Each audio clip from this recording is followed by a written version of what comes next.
ఈసారి అప్రైజల్ ఎలా ఉంటుందో టెన్షన్గా ఉందిరా. చింతపడకు, మీ కృషి కనిపిస్తుంది. మేనేజర్తో లాస్ట్ మీటింగ్లో సిగ్నల్స్ క్లియర్గా లేవు.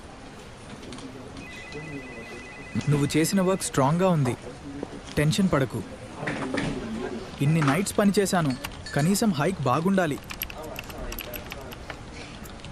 కంపెనీ పరిస్థితి కూడా చూసుకోవాలి కదా.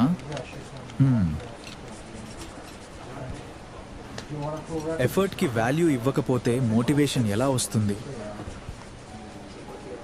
యాక్చువల్లీ నాకు ఆల్రెడీ రేటింగ్ చెప్పేశారు. ఏమంటావురా?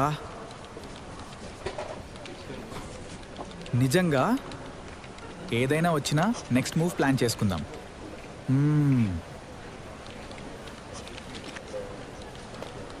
కెరియర్లో నెక్స్ట్ స్టెప్ మన చేతుల్లోనే ఉంది.